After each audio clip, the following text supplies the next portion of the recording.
Hola a todos y bienvenidos.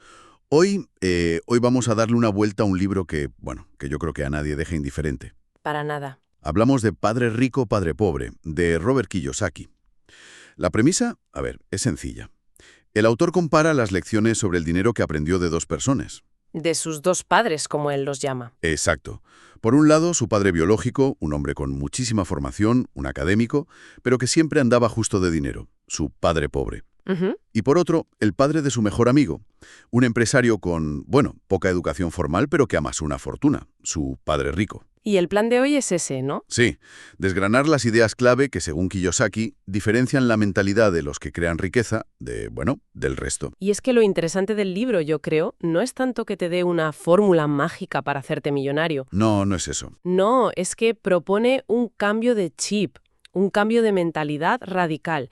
Vamos a hablar de la famosa carrera de ratas, que es este concepto que explica por qué el consejo de toda la vida de estudia, saca buenas notas, busca un trabajo seguro. ¿El camino tradicional? Pues porque eso, según el autor, ya no te garantiza nada. Y sobre todo vamos a ir al corazón de su filosofía, la diferencia entre un activo y un pasivo, que parece algo súper básico, pero la forma en que lo plantea es la llave de todo. Pues mira, empecemos por ahí, por esa imagen que es potentísima. La carrera de ratas. El libro lo cuenta con un ejemplo que, es que seguro que a mucha gente le suena. Muchísimo. Te pone en la piel de una pareja joven. Ambos, con estudios, buenos trabajos, ganan un sueldo decente. El guión de vida que nos han vendido como el éxito, vamos. Totalmente. Y se sienten que lo han conseguido, ¿no? Y empiezan a hacer lo que se supone que hay que hacer. Se compran una casa más grande, un coche mejor, tienen hijos. Claro. Pero aquí es donde, según el libro, empieza la trampa. A medida que sus ingresos suben, sus gastos se disparan. Pero no un poco, es que se comen cualquier aumento. Se lo comen con patatas. De repente tienen una hipoteca más grande, la letra del coche nuevo, las tarjetas de crédito que echan humo y, claro, más impuestos. Y se ven atrapados en un bucle. Un bucle horrible. Tienen que trabajar más duro, conseguir un ascenso, ganar más. Pero es que ese dinero extra ya está gastado antes de llegar. Es un ciclo agotador de trabajar solo para pagar deudas. Y lo más fuerte es que no trabajan para ellos. Según esta visión, claro. Están trabajando para sus jefes, que son quienes les pagan el sueldo. Ajá. Para el gobierno, con los impuestos. Y para el banco, que al final es el dueño de sus deudas, de su casa, de su coche. Es que da un poco de vértigo cuando lo piensas así. Es que es muy fácil reconocerse ahí. Se pasan la vida corriendo en una rueda de hámster, cada vez más rápido, pero sin avanzar ni un centímetro hacia la libertad financiera de verdad. Una descripción brutal, la verdad. ¿Y el libro intenta explicar qué nos mantiene ahí, corriendo en esa rueda? ¿Cuál es el motor de todo esto? Pues, según el texto, son dos emociones muy básicas, el miedo y el deseo. Miedo y deseo. Sí. Por un lado está el miedo.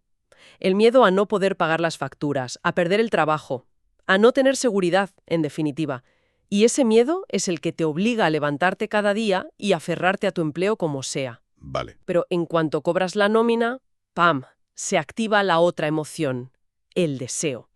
Las ganas de tener ese móvil nuevo, esas vacaciones que ves en Instagram, la cocina de diseño. Ya. Y ese deseo te lleva a gastar.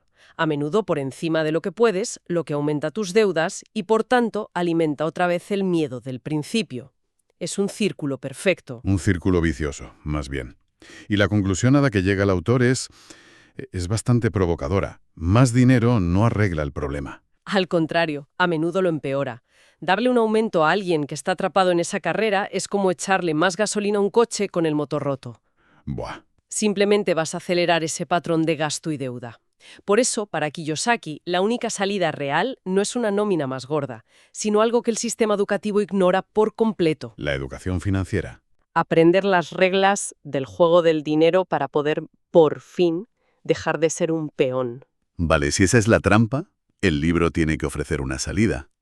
¿Por dónde empezamos a desmontar todo este mecanismo? ¿Cuál es la primera lección del Padre Rico? Pues mira, el libro es tajante en esto. La regla número 1, el pilar sobre el que se construye todo lo demás, es entender la diferencia fundamental entre un activo y un pasivo.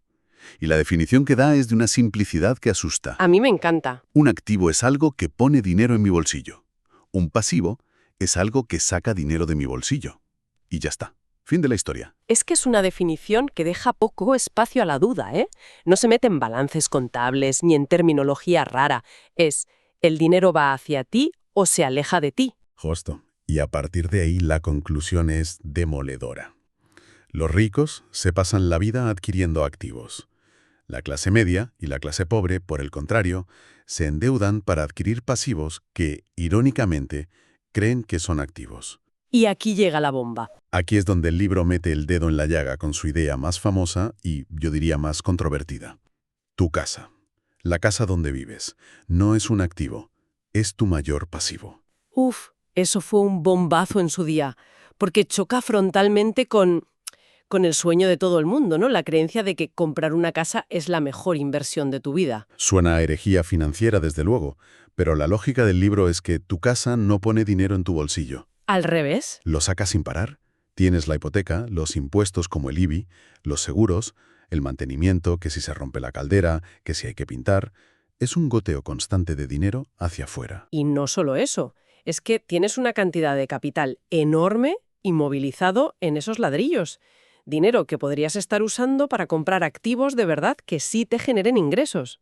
El concepto clave aquí es el flujo de caja, el cash flow. Eso es.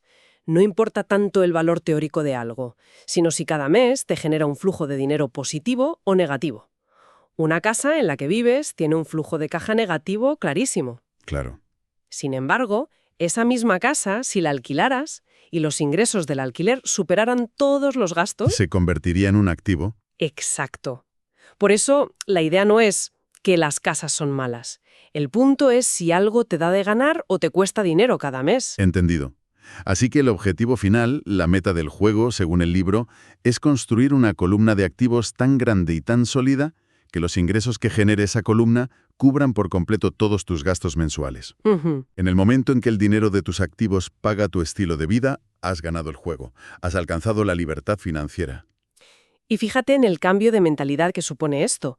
La mayoría de la gente se centra en su columna de ingresos, o sea, en su sueldo. Piensan, ¿cómo consigo un aumento? Sí. La filosofía de Padre Rico te dice, olvídate de eso. El foco tiene que estar en la columna de activos. Tu sueldo es solo una herramienta temporal, un medio para un fin. ¿Y cuál es el fin? Comprar más activos que trabajen para ti. Vale, la base es comprar activos. Pero, a ver, ¿con qué dinero si mi sueldo se va casi todo en pagar facturas? Supongo que aquí es donde entra la tercera lección del libro, la de ocúpese de su propio negocio. Justo ahí. Y para explicarlo, Kiyosaki usa una anécdota que es fantástica. La de Ray Kroc. La de Ray Kroc, el hombre que convirtió McDonald's en un imperio. Sí, le conozco. Y está dando una charla a un grupo de estudiantes de un MBA en la Universidad de Texas. Y les pregunta, señores, ¿a qué negocio me dedico yo? Y claro, los estudiantes se ríen pensando que era una pregunta con trampa de lo obvia que parecía. Claro. Y uno le contesta, Ray, todo el mundo sabe que usted está en el negocio de las hamburguesas. Una respuesta lógica, ¿no? Pero Kroc les dice, sabía que dirían eso. Señoras y señores, yo no estoy en el negocio de las hamburguesas. Mi negocio son los bienes raíces. Y se hizo el silencio en la sala. Imagínate. Es que la distinción es brillante. La profesión de Kroc era vender franquicias de hamburguesas, sí. Pero su verdadero negocio, lo que le hizo inmensamente rico, fue acumular las propiedades inmobiliarias donde se construían esos restaurantes. Él sabía que en la ubicación, el solar, era el activo más valioso de cada franquicia. Y esa es la metáfora que el libro aplica a nuestras finanzas. Exacto. Ocuparse de su propio negocio no significa que dejes tu trabajo mañana y montes una empresa. Significa que mientras tu profesión, tu trabajo de 9 a 5, te paga las facturas, debes dedicar tu tiempo, tu energía y tu dinero sobrante a construir tu negocio. ¿Qué es tu columna de activos? Tu columna de activos, exacto. ¿Y qué tipo de activos recomienda el libro para construir ese negocio personal? A ver, da varias ideas. La primera son negocios que no necesiten que estés allí físicamente. Es decir, que puedas delegar la gestión. Piensa en una lavandería automática o una tienda online con la logística externalizada. Entiendo. Luego están los activos de papel. Acciones, bonos, fondos de inversión. Por supuesto, los bienes inmuebles que generen ingresos, como un piso para alquilar. Y finalmente, algo que se suele pasar por alto, la propiedad intelectual. Ah, claro. Si escribes un libro, compones una canción o patentas un invento, eso puede generar ingresos pasivos durante años. La meta es que, con el tiempo, los ingresos de tu negocio superen a tu salario. Entendido. Pero todo esto requiere una mentalidad muy concreta. No es solo saber de números, es pensar de otra forma. Y hay una lección en el libro que a mí me parece fascinante, la que se titula Los ricos inventan el dinero. Suena un poco a alquimia, ¿verdad? Totalmente. Sí, el título es llamativo. Y el libro aclara rápido que no se refiere a falsificarlo, ¿eh? De hecho, cuenta una anécdota de cómo él y su amigo, de niños, intentaron fundir tubos de plomo para hacer monedas. Menuda historia. Y su padre les tuvo que explicar que eso era ilegal, una buena lección de derecho penal a temprana edad. Desde luego. No. En este contexto, inventar dinero significa usar tu inteligencia financiera para crear oportunidades donde otros solo ven problemas o directamente no ven nada. O sea, no se trata de tener dinero para invertir. Se trata de tener el conocimiento para estructurar un acuerdo. El libro pone un ejemplo de cómo en un mercado inmobiliario deprimido, alguien con conocimiento puede encontrar una casa valorada en $75.000 que el dueño necesita vender ya por $20.000. El inversor, sin usar su propio dinero, busca un comprador dispuesto a pagar $60.000, organiza la transacción y se lleva $40.000 de beneficio. Ha inventado dinero. Ha inventado dinero a partir del conocimiento y de una oportunidad. Pero si es tan sencillo, entre comillas, ¿por qué no lo hace todo el mundo? La mayoría de la gente ve una oportunidad así y se queda, pues, paralizada. Esa es la pregunta del millón. Y el libro le dedica un capítulo entero a analizar los 5 obstáculos mentales que nos frenan a casi todos. El primero, y el más grande, es el miedo a perder dinero. El miedo.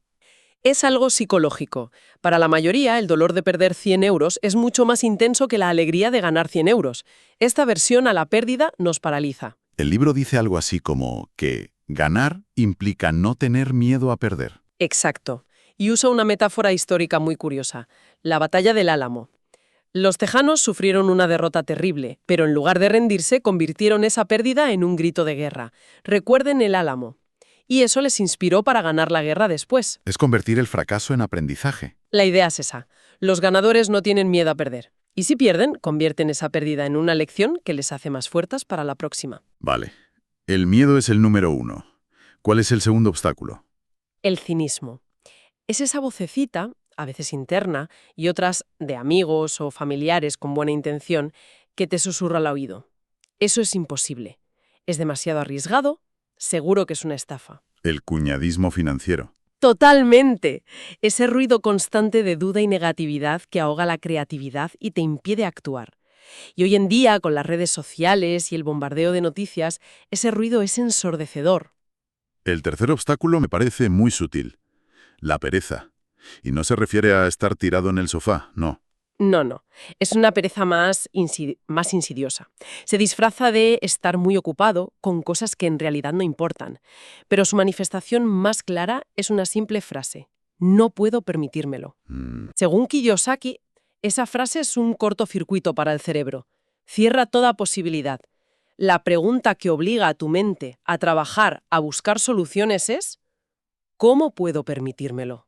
El cambio es brutal. Pasar del no puedo al cómo puedo es un cambio cognitivo total. Me gusta mucho esa idea. Es pasar de ser una víctima a ser un solucionador de problemas. El cuarto obstáculo. Los malos hábitos. Y el peor de todos, según el padre rico, es el hábito financiero de la mayoría. Pagarse a uno mismo el último. ¿Cómo es eso? Recibes el sueldo y lo primero que haces es pagar a todo el mundo. Al gobierno con los impuestos, al banco con la hipoteca y los préstamos, a las empresas de servicios con las facturas. Y si por un milagro queda algo a final de mes, entonces ahorras un poquito.